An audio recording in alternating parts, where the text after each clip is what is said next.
안녕하세요. 회복의 교회 김민호 목사입니다. 네, 반갑습니다. 또 이렇게 세계관 강의를 통해서 또 여러분들을 뵙게 돼서 얼마나 반가운지 모릅니다. 오늘은 우리가 이제 대부분 사람들이 많이 관심을 갖고, 그리고 사람들이 기독교에 대해서, 기독교는 도대체 이 부분에 대해서 어떤 입장을 취하는 것이 옳은 거야? 라고 이제 관심을 많이 갖는 부분입니다. 기독교와 사회에 관한 부분입니다. 기독교가 사회에 대해서 과연 어떤 입장을 취하는 것이 옳을까요? 제가 항상 여러분한테 전제에 관한 얘기를 많이 드리는데요. 기독교가 한동안 이제 사회적으로 많이 질타를 받고 욕을 먹었던 이유 중에 하나가 무엇이냐면, 기독교가 사회에서의 책임을 제대로 하지 않는다. 이런 부분에 관해서 기독교가 사회에서 별로 무가치한 종교인 것처럼 그렇게 인식이 됐습니다. 기독교가 이제 그런 평가를 듣게 되어진 중요한 이유 가운데 하나는 무엇이냐면, 기독교가 가지고 있는 교리적 체계를 성속 이원론이라고 하는 그런 관점으로 생각하고 있었기 때문에 그래요. 그러니까 예를 들어서 기독교는 종교행위, 예수 믿고 천당 가는 것, 이 종교행위에만 집중하면 됐지, 종교가 소위 사회에 관심을 갖는 것은 잘못된 것이다 라고 하는 그런 이원론적인 그런 사고방식이 정당하고 당연한 것처럼 그렇게 인식됐기 때문에 기독교가 사회에서 상당히 많은 욕을 먹게 되어진 원인이죠. 근데 이 부분을 한박에 이제 반박하게 되어지는 성경 구절이 있죠. 너희는 세상 속에 있는 소금이다. 너희는 세상 속의 빛이다. 기독교는 세상을 떠나서 존재하는 종교가 아닙니다. 소위 이제 불교 같은 종교 같은 경우에는 세상과 물리적으로 떨어져서 세속으로부터 떠나는 그것이 이제 올바른 종교 행위라고 생각을 하는데, 기독교는 그렇지 않습니다. 기독교는 기독교에 관한 아주 중요한 그 개념이 하나 있는데요. 기독교는 세상 속에 있지만 세상에 속하지 않은 자들. 이제 그것이 이제 기독교인을 규정하는 아주 중요한 명제입니다. 우리는 세상 속에 살아갑니다. 세상 속에서 살아가지만 세상에 속하진 않죠. 그렇죠? 그러니까 우리가 세상과 구별된다는 것은 물리적으로 구별되는 것이 아니라 영적으로 또는 사고적으로 그런 식으로 구별되는 겁니다. 우리가 세상 속에 들어가서 빛의 역할을 감당하지 못하면 누가 어둠을 밝히죠? 우리가 세상 속에 들어가서 소금의 역할을 하지 못하면 누가 과연 맛을 낼 수 있겠습니까? 근데 이것에 관해서 이제 많은 기독교인들이 잘못 인식이 되어 있어서 기독교가 사회나 또는 정치나 교육계나 어떤 세상적인 것에 대해서 관심을 갖고 그쪽에 영향을 끼치려고 하면 세속적인 사람인 것처럼 그렇게 인식을 했죠. 근데 그런 식의 인식은 사실은 플라톤주의적이고 굉장히 불교적인 인식입니다. 근데 이런 인식을 가지고 있는 기독교와 비스무리한 종교가 있는데 그것이 바로 로마 가톨릭이죠. 로마 가톨릭은 성과 속을 구별합니다. 성속 이원론을 하죠. 그래서 종교적인 영역은 거룩하지만 종교적인 것 이외에는 뭐죠? 거룩하지 않고 속되다고 생각합니다. 그래서 로마 가톨릭에서는 어떤 그 신부님들의 직함을 성직이라고 얘기하죠. 그리고 일반 세속적 직업을 갖는 것은 성직이 아니라 세속직이라고 생각을 합니다. 근데 우리는 그렇게 보지 않습니다. 우리는 성과 속을 구분하지 않습니다. 우리가 하나님의 영광을 위해서 사는 모든 영역은 거룩해진다고 믿습니다. 그렇기 때문에 우리가 그런 사고방식을 가지고 세상에 살기 때문에 우리의 모든 영역에 있어서는 하나님의 영광을 나타내는, 그래서 우리는 성속을 구분하지 않는 이론론적인 사고방식을 갖습니다. 제가 좀 약간 이론론이라든지 이원론 이런 식의 제가 표현을 사용하는데 여러분들이 어렵더라도 자꾸 귀담아 듣는 것이 좋습니다. 왜냐하면 이런 용어가 익숙해질 때에 여러분들의 세계관이 좀 더 선명해지는 그런 경향성이 있어요. 사람들은 사고를 할 때 항상 단어를 가지고 사고를 합니다. 그리고 그 단어를 정확하게 인식했을 때 세계관이 넓어져요. 근데 어려운 단어를 사용하려 하지 않으면 그만큼 사고의 깊이는 낮아질 수밖에 없습니다. 그러니까 어린아이들의 사고의 깊이가 낮은 데는 여러 가지 이유가 있는데 그 이유 중에 하나는 뭐냐면 어린아이들이 사용하는 용어가 깊이가 낮은 용어를 사용하기 때문에 그렇습니다. 그러니까 어린아이들은 생각한다라고 한다면 우리가 좀 더 사고를 좀 더 깊이 있게 하려면 사유한다라는 표현을 사용함으로써 생각을 좀 더 심도 있게 하는 그런 행동을 취할 수가 있죠. 그러니까 여러분들이 어렵더라도 어려운 용어를 하나씩 하나씩 익혀가는 것은 여러분들의 사고의 깊이를 더하는데 굉장히 유익합니다. 이런 차원에서 저는 여러분들에게 이 교리 용어도 정확하게 이해하고 하나씩 하나씩 여러분들이 익숙해져 가기를 저는 여러분들한테 권면하고 싶어요. 자, 그럼 우리가 이제 기독교와 사회라는 이런 관점에서 우리가 오늘 시간 첫 번째로 살펴볼 것이 무엇이냐면 사회 구성원으로서의 개인에 관한 문제를 한번 살펴보겠습니다. 사회라고 얘기하게 되면 사회에서 우리가 먼저 관심을 가져야 되는 것은 개인입니다. 개인의 문제. 개인의 관심을 갖지 않고 사회를 얘기하게 되면 그것이 전체주의로 갈 수가 있습니다. 그러니까 우리 기독교 또는 민주주의 국가에서 항상 사회를 생각할 때에 사회에서의 출발은 개인에서 출발합니다. 근데 전체주의 국가나 봉건주의 국가에서는 소위 사회를 생각할 때는 개인을 생각하지 않고 전체를 먼저 고려합니다. 그렇기 때문에 개인의 존엄성이 위협을 받게 되는 거죠. 근데 우리 기독교가 들어오면서 종교개혁이 일어나고 종교개혁이 일어나면서 봉건시대가 무너지고 그러면서 비로소 개인이라고 하는 존재에 대해서 관심을 갖기 시작을 합니다. 기독교는 굉장히 개인을 중요시 여깁니다. 그래서 우리는 이걸 개인주의라고 얘기하는데 상당수의 사람들이 개인주의와 이기주의를 혼돈하는 경향이 있습니다. 개인주의는 나쁜 개념이 아닙니다. 이기주의가 나쁜 개념이죠. 그렇죠? 개인주의라고 하는 것은 인간의 개인의 존엄성에 관한 그런 문제들 또는 인간의 자유에 관한 개인의 자유에 관한 문제를 염두에 둔 겁니다. 인간의 어떤 독립적인 사고를 존중해 주는 것. 이것이 이제 소위 개인과 관련되어진 표현이에요. 자, 우리는 사회의 책임을 얘기할 때에 우리는 간혹가다 이런 경향이 있습니다. 어떤 데몬스트레이션 합니다. 막 데몬스트레이션에서 이 데모를 통해서 예를 들어서 한 상점이 완전히 폭삭 망했다고 칩시다. 그랬을 때 전체적 사고를 가지고 있는 사람들의 문제가 뭐냐면 개인이 내가 거기서 그 상점을 망가뜨렸다거나 상점에 있는 물건을 훔친 것에 대해서 책임을 별로 생각하지 않습니다. 그러니까 이 전체의 책임을 떠맡기죠. 그리고 개인은 자꾸 빠져나가려고 합니다. 근데 우리 기독교는 항상 어디서부터 출발하냐 하면 사회의 책임에 있어서 우리 개인의 책임에 관한 부분에 대해서 먼저 생각합니다. 그래서 우리 기독교는 어떻습니까? 예를 들어서 대한민국 사회가 굉장히 혼란해졌다. 그러면 우리는 이렇게 싸잡아서 사회 전체의 문제를 얘기하기보다는 내 개인의 문제에 대한 참회부터 시작합니다. 내가 기도하지 않았다. 내가 이 문제에 대해서 너무 무관심했다. 내가 이 문제에 대해서 너무 내가 희생하지 않았다라고 하는 개인의 문제부터 접근합니다. 이것이 기독교입니다. 기독교의 전제에서 개인은 굉장히 중요합니다. 근데 인본주의는 개인에서 출발하지 않고 전체라고 하는 전제에서 출발합니다. 그래서 이제 기독교적 사회관과 그리고 인본주의에서 보는 사회관의 중요한 전제적 차이입니다. 자, 그래서 우리 이 개인과 전체라고 하는 이 관점 때문에 어떤 접근 방식이 있냐면 문화를 보는 접근 방식. 나중에 이제 우리 기독교와 문화에 관한 얘기를 우리가 또 살펴보겠지만 문화를 접근하는 방식에 있어서도 기독교의 접근 방식은 세상과 정반대입니다. 그러니까 세상은 어떻게 생각을 하냐면 문화를 바꾸면 사람이 바뀐다고 생각합니다. 근데 그것이 이제 소위 공산주의자들, 마르크스주의자들이 사고하는 방식도 그 방식이기도 합니다. 근데 우리 기독교는 어떻게 생각하냐면 개인의 변화를 통해서 문화의 변화를 바라봅니다.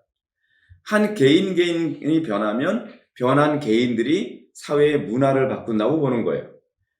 그래서 우리는 항상 이 개인이 하나님 앞에서 어떤 존재인가에 항상 관심을 많이 갖습니다. 그래서 우리는 문화를 통해서 전도하는 것보다는 우리는 개인의 전도를 통해 사회와 교회의 문화를 바꿔가는 데 주로 관심을 갖습니다. 그러니까 오늘날 한국교회가 가지고 있는 심각한 문제가 뭐냐면 언제부터인가 개인의 신앙에 대해서 별로 그렇게 관심을 갖지 않습니다. 한 개인의 경건과 한 개인의 영적 상태에 대해서는 별로 큰 관심을 갖지 않아요. 교회가 잘 움직여지고 있는가? 교회가 원활하게 돌아가고 있는가에 주로 관심을 갖죠. 근데 이거 성경적이지가 않습니다. 기독교적 세계관의 전제는 무엇이냐면 항상 개인의 관심입니다. 그래서 우리 청교도들이나 개혁자들은 개인의 신앙에 대해서 관심을 가졌습니다. 한 개개인의 중생 여부, 그리고 한 개개인의 영적인 상태에 대해서 관심을 많이 가졌어요. 그래서 이 개인의 신앙이 경건해짐을 통해서 교회 전체의 분위기가 경건한 분위기를 이루는 데 관심을 가졌습니다.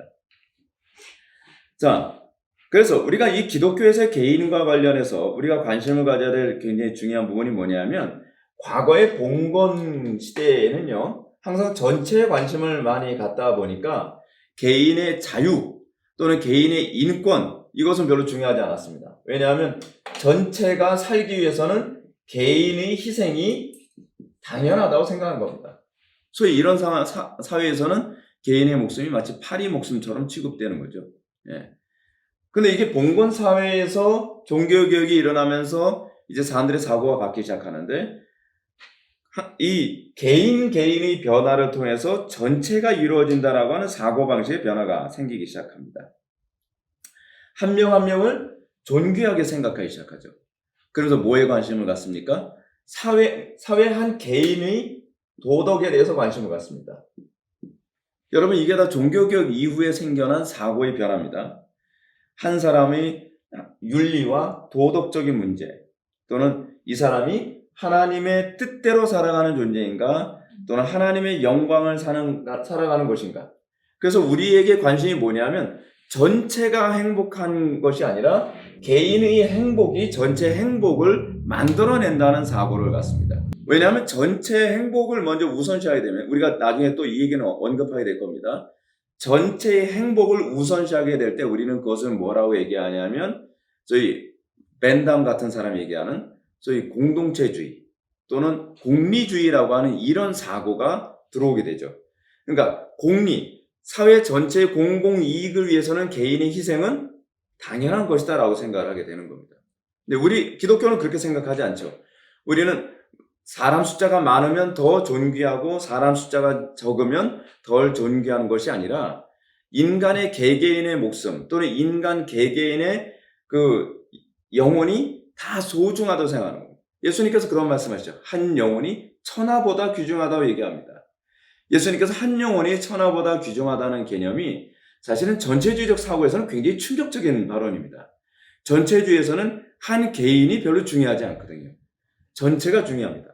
근데 예수님께서는 한 영혼, 한 개인의 영혼을 천하보다 소중히 여기는 그런 관점을 성경을 통해서 우리에게 제시해 주십니다. 근데 그럴 수밖에 없는 것이 뭐냐면 성경의 관점에서 봤을 때 한 개인이 바로 하나님의 형상을, 이마고데이죠. 하나님의 형상을 받은 존재로 인식되기 때문에 그렇습니다. 그래서 이 한 개개인이 굉장히 중요하게 여겨지죠. 자, 그러면 이것과 관련해서 우리가 인본주의자들은 과연 어떻게 사고하나를 한번 봅시다. 제가 아까 말씀드렸던 것처럼 인본주의자들은 전체를 중요시 여깁니다. 우리는 개인을 중요시 여깁니다. 그래서 우리는 전체 구원보다는 개인의 구원을 더 우선시합니다. 그래서 개인의 구원을 중요시 여기는 이 사고가 들어오게 됐을 때에 어떤 현상이 나타나야지 정상이냐면 교인 숫자가 많으냐 적으냐에 사실 관심을 가지면 안 돼요. 한 개개인이 바로 서느냐, 한 개개인이 정말 하나님을 사랑하는 사람이 되느냐에 관심을 가지면서 그러면서 전체를 바라보게 되거든요. 근데 전체에 관심을 갖게 되면 개개인의 신앙보다는 얼마나 많은 사람들이 예배당에 출석했고 우리 교회가 얼마나 효율적으로 전도가 이루어지고 있느냐에 관한 이런 방식으로 가게 되는 겁니다. 그게 바로 이제 인본주의로 가고 있다고 하는 그런 부분이죠. 그래서 항상 어떤 문제가 발생하냐면 이 전체를 중요시 여기는 교회들의 특징이 있습니다. 표면적으로 전도를 강조할 때는 한 개인이 천하보다 귀중하니까 전도 열심히 해라 라고 얘기합니다. 근데 그 천하보다 귀중한 영혼이 교회 안에 들어와서는 파리 목숨이 돼버리고 맙니다. 천하보다 귀중하다고 생각해서 전도된 영혼들이 실족되는 것에 관해서 전혀 개의치를 않습니다.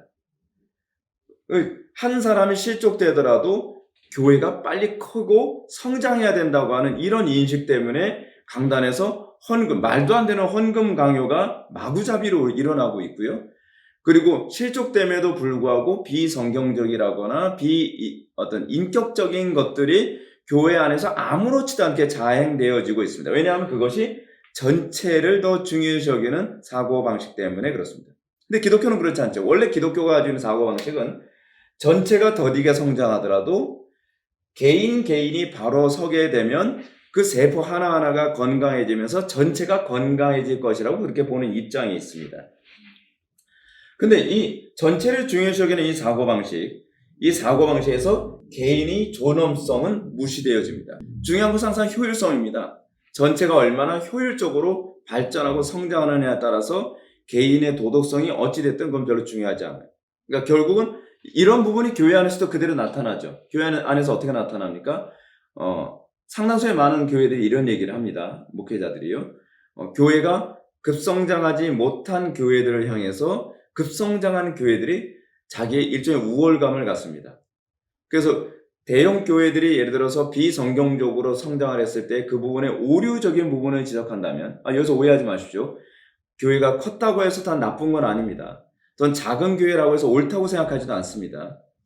그러나 만약에 작은 교회는 옳고 큰 교회는 나쁘다라고 해야 되면 이것이 전형적인 마르크스주의의 계급투쟁론이 되는 겁니다.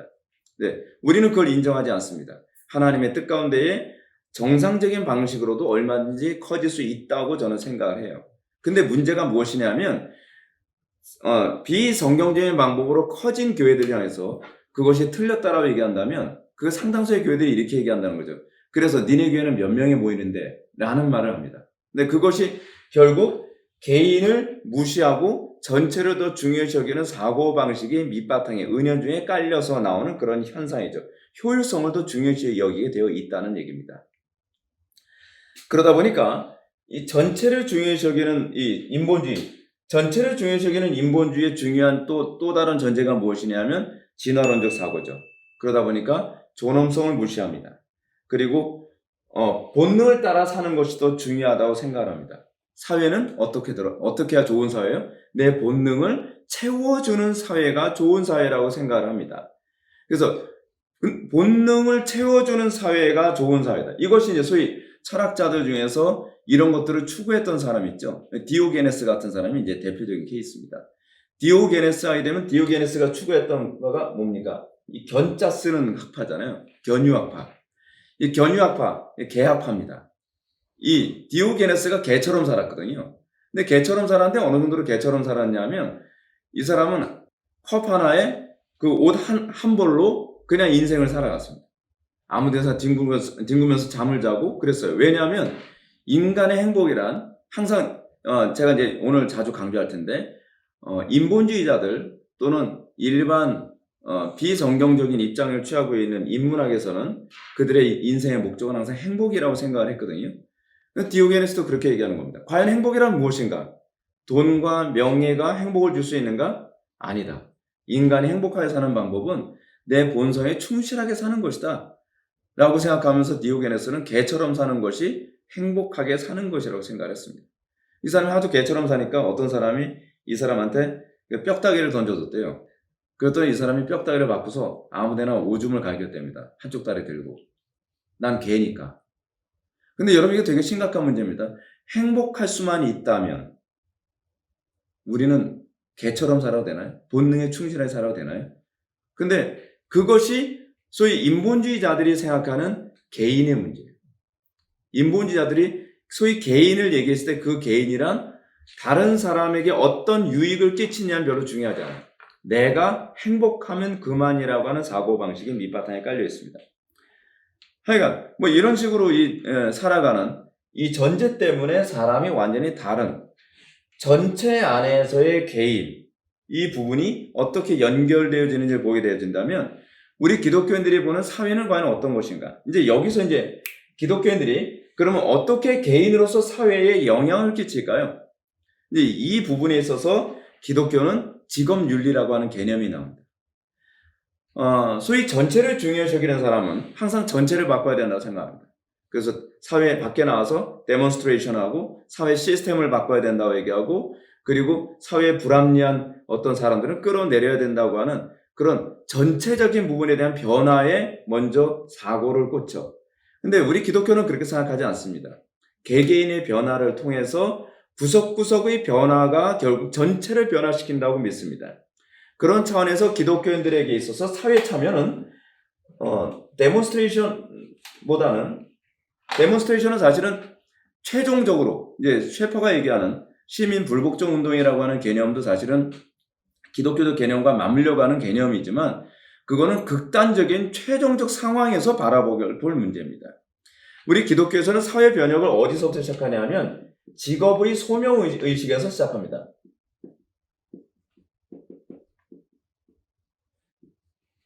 직업을 뭐라고 보는 거예요? 직업이 성직이라고 보는 거예요. 로마 가톨릭에서는 소위 목회자들만을 성직자라고 생각하지만 종교개혁 이후에 루터부터 시작되어진 소위 그리스도인의 사회 참여, 그리스도인의 사회 변혁에 관한 개념을 뭐라고 생각하냐 하면 자기가 있는 그 직업이 내 소명의 장소라고 보는 겁니다. 물론 루터와 칼빈이 보는 이 직업의 소명의식은 약간 차이가 있어요. 루터는 한 번 자기가 가진 직업은 평생 바꾸면 안 된다라고 하는 사고를 가졌습니다. 근데 칼빈 같은 경우는 그렇지 않아요. 내가 소명이 여기서 이쪽으로 옮겨질 수 있다고 생각했기 때문에 직업을 바꿀 수 있다고 하는 것에 대해서 루터와 칼빈은 다른 입장을 취했습니다. 근데 분명한 건 개혁자들은 동일하게 사회 변혁의 방법으로 직업을 생각했습니다. 내가 이 직업을 통해서 하나님의 영광을 나타내면 그것을 통해서 사회를 변혁시키고 거기서 세상에서 소금과 빛의 역할을 감당하는 것이다라고 생각하는 거죠. 근데 이 개념을 이해하지 못하는 사람들은 세상에 소금과 빛의 역할을 하기 위해서 자기는 뭐 해야 된다는 거예요. 난 목회자가 돼야 돼. 이게 전형적인 성속 이원론이죠. 그것이 이제 한국 교회가 사회에 좋은 영향을 끼치지 못한 그런 원인으로 작용했습니다. 그러나 성경적 사고에서 봤을 때에 우리가 세상에 영향을 끼치는 방법은 학생은 공부에 충실하면 되는 거예요. 그리고 가정주부는 가정에 충실하고 남편은 남편으로서의 그 위치에 충실하고 또 부모는 부모로서 자녀에게 충실하고 그리고 직장인은 그 직장에서 또 자기의 역할에 충실하고 뭐 중복되기도 하겠죠. 왜냐하면 가정에서 아버지이기도 하면서 직장인이기도 하고 또 와이프면서 아내이면서 직장인일 수도 있어요.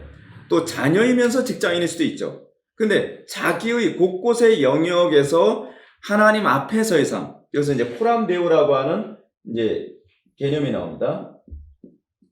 하나님 앞에서의 삶을 살아가게 되면 사회를 변혁시킬 수 있다고 생각을 하는 겁니다. 자, 이것과 관련해서 이 기독교는 개인을 중요시 여긴다 그랬습니다. 개인을 존중하는데 그 개인을 존중하는 방식에 있어서 이 개인이 어떤 부분에서 존중이냐면 개인의 자유를 존중합니다. 개인의 자유를 좋아해요. 개인의 자유를 존중하는 것을 소위 정치적으로 이게 표현한 것을 이게 자유민주주의죠. 자유민주주의의 핵심이 뭐냐면 개인의 자유를 존중해 준다는 겁니다. 근데 인민 전체를 중요시 여기는 인본주의적 철학관에서는 어떻게 되냐면 개인의 자유를 억압하면서라도 전체가 존중되어져야 된다고 생각합니다. 그걸 소위 인민민주주의죠. 인민민주주의. 인민민주주의. 그렇죠? 이 인민민주주의와 자유민주주의가 이것이 종교개혁에 의해서 나타난 것이고 이것이 인본주의에서 나온 것입니다. 이것이 계속 대립을 하면서 이것이 소위 공산주의고 이것이 오늘날 자유시장경제를 추구하는 민주주의죠. 이렇게 해서 소위 사회 구성원으로서의 개인을 바라보는 관점의 차이가 이렇게 나타나야 됩니다. 네, 이번 시간은 이 정도까지만 하겠습니다. 감사합니다.